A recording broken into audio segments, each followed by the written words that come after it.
प्रधानमंत्री नरेंद्र मोदी बीते दिनों नागपुर के दौरे पर थे। इस दौरान प्रधानमंत्री नरेंद्र मोदी माधव नेत्रालय पहुंचे थे। पीएम मोदी संघ भूमि भी पहुंचे, दीक्षा भूमि भी पहुंचे। संघ भूमि को लेकर तो हर जगह चर्चा हो रही है, चाहे फिर वो विपक्ष हो, चाहे वो सत्तारूढ़ हो, राजनेता हो, तमाम जगह या मीडिया की सुर्खियां हो, एक ही बात चल रही है। पीएम मोदी और संघ के बीच जो मतभेद की तमाम अफवाहें थी, उनका पट्टाछेप हो गया। पीएम मोदी और आरएसएस के बीच सब कुछ फिट है। राष्ट्रीय अध्यक्ष के मसले पर बात हुई होगी, दूसरे तमाम मसलों पर बात हुई होगी। ये तमाम चीजें देखने के लिए मिल रही हैं। पीएम मोदी ने जिस लिहाज से राष्ट्रीय स्वयंसेवक संघ की तारीफ की, जिस लिहाज से संघ के मुखिया मोहन भागवत के साथ उनका तालमेल देखने के लिए मिला है, तो ये तस्वीरें तो इस लिहाज से काफ़ी बेहतरीन और काफ़ी अच्छी रहीं कि जो अफवाहें, जो मतभेद की तमाम यहाँ पर सुर्खियां पिछले 2024 के लोकसभा चुनाव से ही चलती आ रही थी, वो तो अब कहीं ना कहीं समाप्त हो जाएंगी।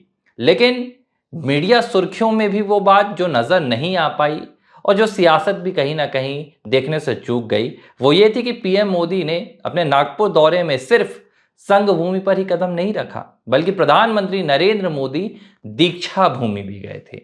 वही दीक्षा भूमि जहां पर संविधान निर्माता डॉक्टर बी.आर. अंबेडकर ने अपने अनुयायियों के साथ बौद्ध धर्म की दीक्षा ली थी।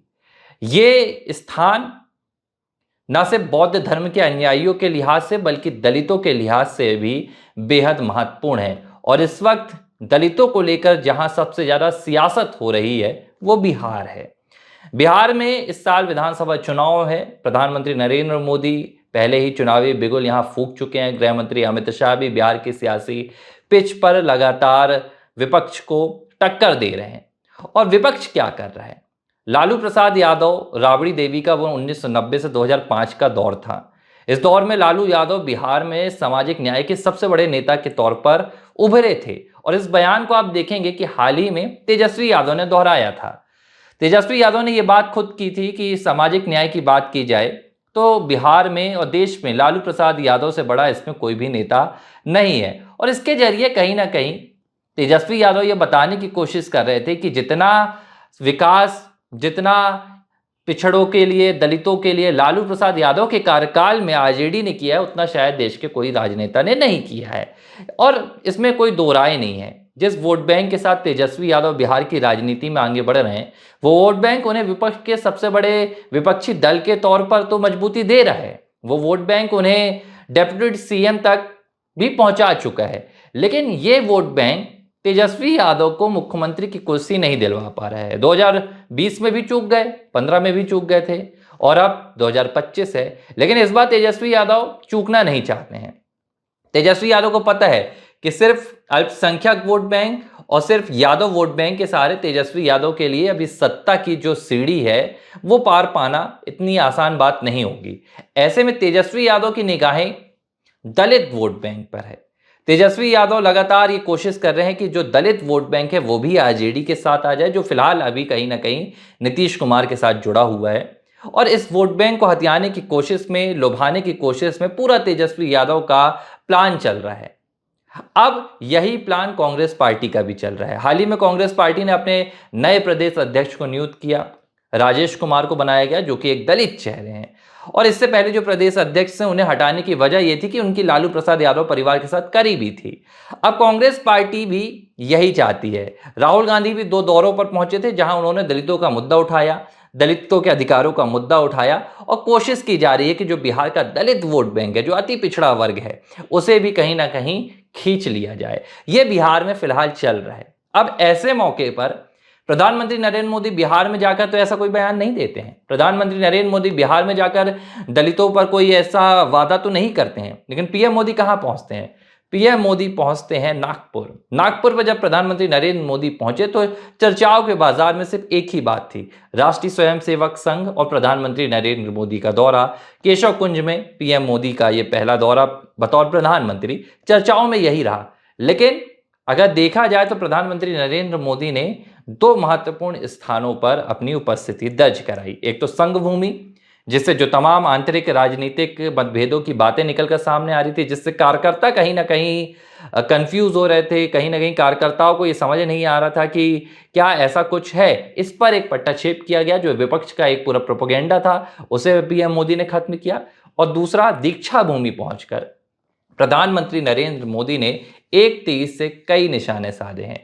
पीएम मोदी ने साफ तौर पर एक संदेश देने की कोशिश की है कि संविधान निर्माता डॉक्टर बी आर अम्बेडकर ने दलितों के उत्थानों के लिए, दलितों के विकास के लिए जिस लिहाज से अपना योगदान दिया था, भारतीय जनता पार्टी भी फिलहाल देश में दलितों के उत्थान के लिए, दलितों के विकास के लिए, उनके समग्र विकास के लिए उसी तरह काम कर रही है। अब अगर आप तस्वीर को देखेंगे तो 2024 में क्या हुआ।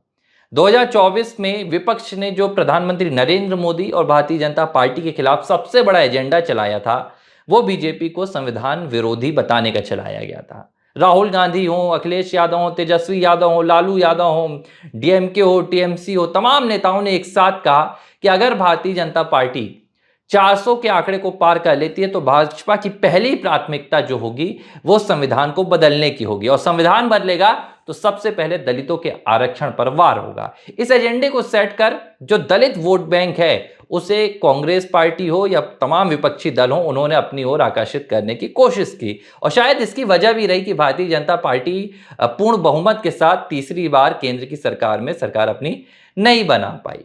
अब जब ये पूरा नैरेटिव सेट किया तो इसका नुकसान भी हुआ। हालांकि भारतीय जनता पार्टी ने ना तो संविधान बदला, ना तो आरक्षण छीना गया, लेकिन जो अफवाहें फैलाई गई थी उन अफवाहों से कहीं ना कहीं सीटों का नुकसान तो हो ही गया। अब प्रधानमंत्री नरेंद्र मोदी ने दीक्षा भूमि पहुंचकर ये साफ संदेश दे दिया है कि जिस लिहाज से विपक्ष अफवाहें उड़ाता है, विपक्ष राजनीति करता है, लेकिन भाजपा राजनीति नहीं करती है। Bhajpa doctor B R Ambedkar Baba Saheb का न सिर्फ सम्मान करती है बल्कि उनके आदर्शों पर चलने की कोशिश करती है। उनके आदर्शों पर चलकर दलितों के उत्थान को, दलितों के विकास को करने की कोशिश करती है। अब एक और एजेंडा चलाया गया था विपक्ष के द्वारा, वो गृह मंत्री अमित शाह का जो लोकसभा में एक बयान आया था, संसद में एक जो बयान आया था, उसे लेकर anti doctor B R Ambedkar वाला तमगा सेट करने की विपक्ष की एक नाकाम कोशिश भी की गई थी।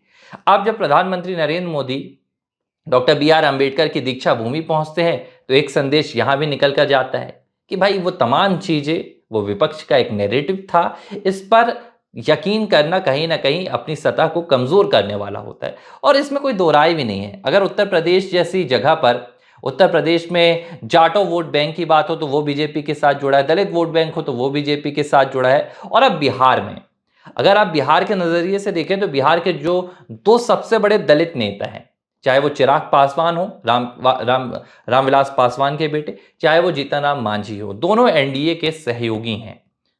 और अब बीजेपी इस बात को जानती है, प्रधानमंत्री नरेंद्र मोदी इस बात को जानते हैं कि इस वोट बैंक को एनडीए में लाने के लिए आपको जो विपक्ष की तमाम नैरेटिव हैं, जो विपक्ष कहीं ना कहीं दलितों को भ्रमित करने की कोशिश करता है, उसे काटना होगा।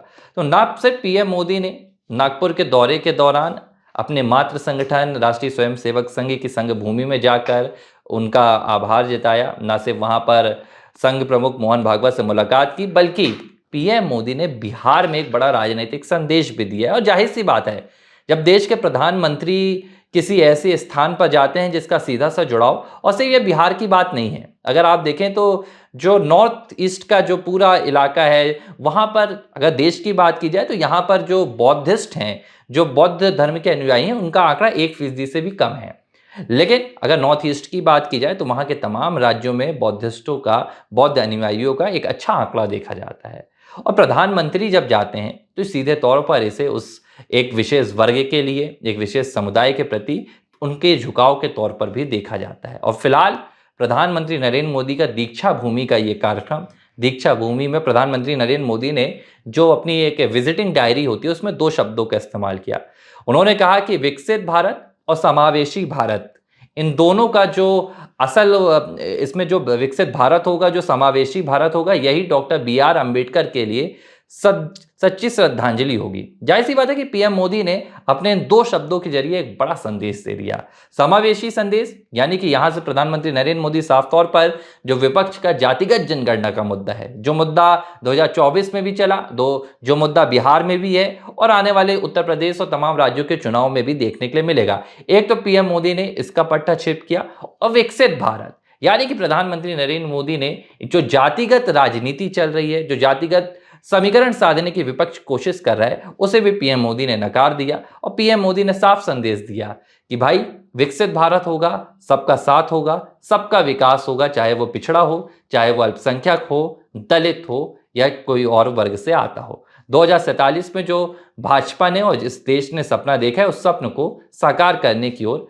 कदम बढ़ाए जाएंगे। तो जिस लिहाज से प्रधानमंत्री नरेंद्र मोदी ने नागपुर के इस दौरे के दौरान तमाम राजनीतिक संदेश भी दे दिए और विपक्ष हाथ मलता रह गया, तो इससे कहीं ना कहीं प्रधानमंत्री नरेंद्र मोदी की एक राजनीतिक कुशलता का भी परिचय देखने के लिए मिल गया।